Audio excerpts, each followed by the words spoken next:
Are they getting better? A look at halfway houses and mentally ill. So this will just be the layout for the presentation. We'll have the introduction, literature review, demographics, methods, results, and discussion.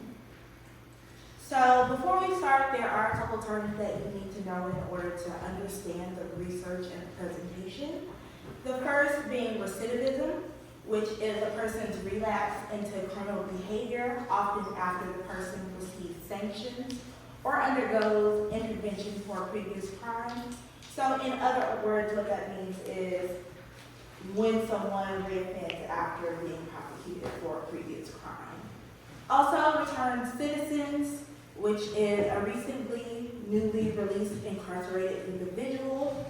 Severe mental illness, which is one or more mental, behavioral, or emotional disorders resulting in serious functional impairment, which substantially interferes with or limits one or more major life activities.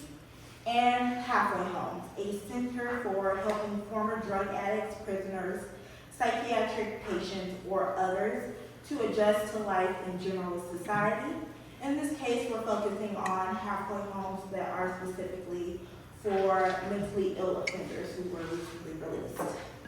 So at the end of 2022, there were 1,230,100 prisoners incarcerated in the U.S. That was a 700% increase in the prison population in the United States since the 1970s.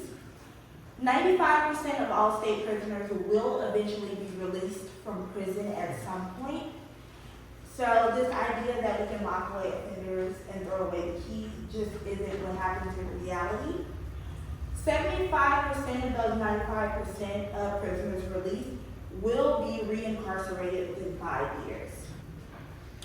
Of our prison population, there are 60% of jail inmates with a mental health disorder, 49% of state inmates, and 40% of federal inmates.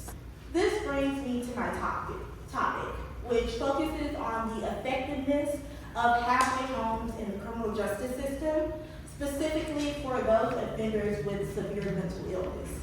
This is done by looking at participants' attitude, perception, and their knowledge of the topic. So during my literature review, I found that most research that you can find on halfway homes were only for standard halfway homes. So that means that it only focused on halfway homes that were for offenders with no mental illness disorder or with non-severe mental illness.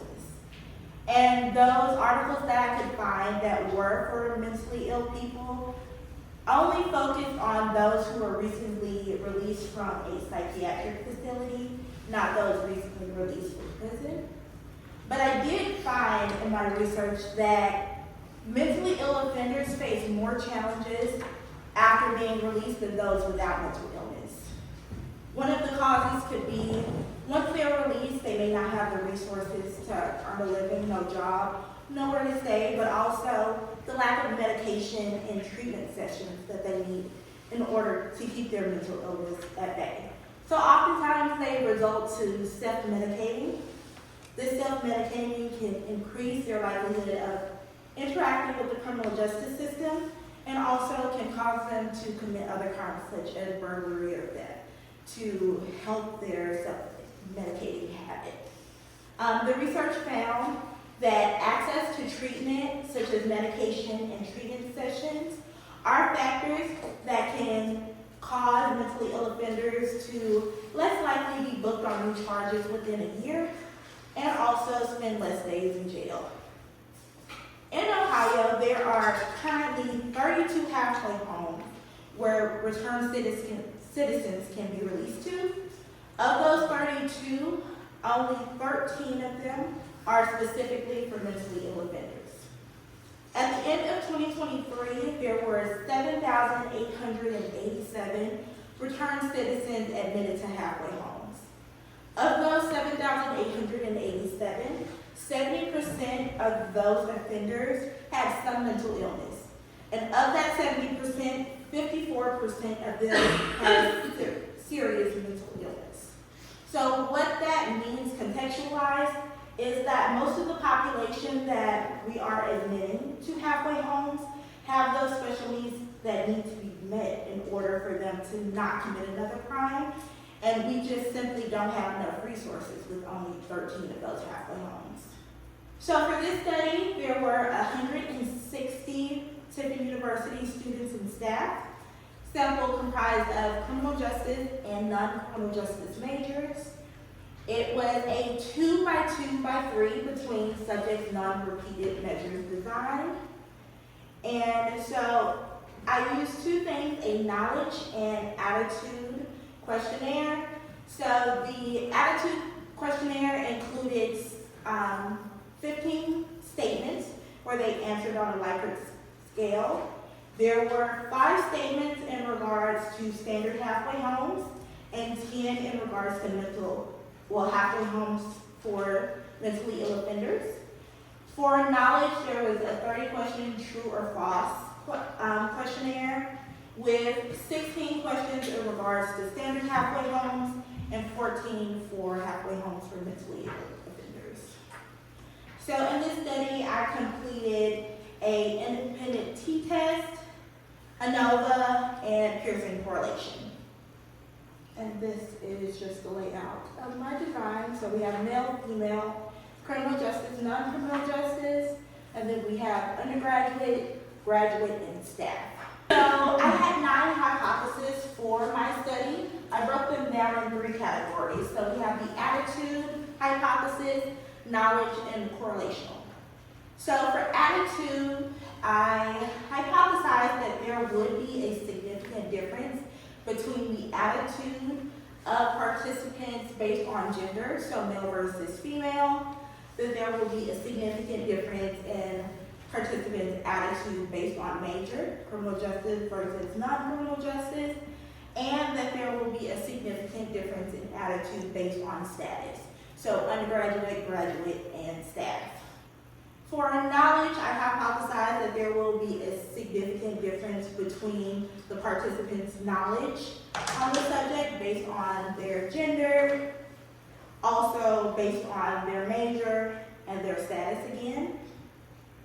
And for correlational, I hypothesized that there would be a significant correlation between attitude and knowledge, that there will be a correlation between participant attitudes towards standard halfway homes, and those specifically for mentally ill offenders, and that there will be a correlation between the knowledge of participants on standard halfway homes and halfway homes developed specifically for mentally ill.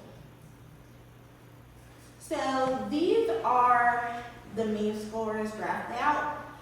So this is for attitude. With the attitude scores, we did a reverse scoring, meaning the lower the score, the more positive the attitude, and the higher the more negative. I did find that generally people have more positive attitudes, so the mean score was 27 and it was out of 90. I wanted to see whether attitudes changed based on whether it was focused on standard halfway homes and those for mentally ill offenders. And when it came to attitude, there was no difference. They were both 17. For mean knowledge scores, the mean overall was 43.55, which is an F overall, so it showed that most people didn't know anything about the subject. In fact, when I was collecting data, most of the questions I got was, what is recidivism? What is a halfway homes? Do we really use those? And then I also broke down the scores based on type of halfway home. I did find there was a little difference, but not much. So for standard, mean of 69.31, and then for halfway homes for mentally ill offenders, 68.77. So these were the significant test results that I found for the t-test. So I found that males typically had more positive attitudes on the subject than females. I also found that non-criminal justice majors had more positive attitudes about the subject than criminal justice majors, which was surprising for me because I would think that criminal justice majors would have more sympathy or more knowledge on the subject than those who don't. So I also found that there was a significant difference in attitude scores between undergraduate and graduate students at the .05 level. For a correlation, I found that all of my hypotheses were significant. So there was a significant correlation between knowledge and attitude at the .01 level. For the significant correlation between attitudes towards standard halfway homes and those who are mentally ill, it was significant at a .01 level. And then for the correlation between knowledge on standard halfway homes and those for mentally ill offenders at the .001 level. So the independent t-test that I did on knowledge found that there were no significant difference in any of the scores, which means typically no matter how much education, major, or what gender you are, you still have those low scores, so people just typically didn't know anything about the subject. The one way ANOVA conducted on the knowledge also found no significant differences. So just to wrap everything up, generally knowledge is low, which is troubling considering even among the criminal justice majors who will eventually work in the field and could affect policies that would give these programs more funding, they still didn't have any knowledge of the subject. And also just the general public who vote for people who affect the funding. So I also, like I said, there was a negative correlation between the attitude and knowledge. So meaning that the lower that attitude scores are, the higher their knowledge scores. Generally, attitudes were more favorable among male and non-criminal justice majors. I interpreted this because most of my male participants were non-criminal justice majors, so I think that's what really affected that. And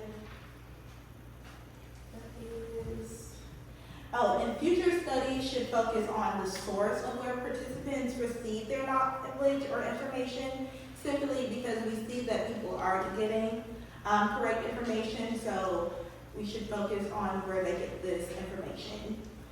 Some limitations for this study was that I had to exclude non-binary participants because I only got 2, so that would skew the results. Not an equal amount of each gender within participants. So I had around 77 females, and then the rest of them were male. And the sample is not representative of the general population because not everyone has a college education. So it would be interesting to see where the results would differ in that.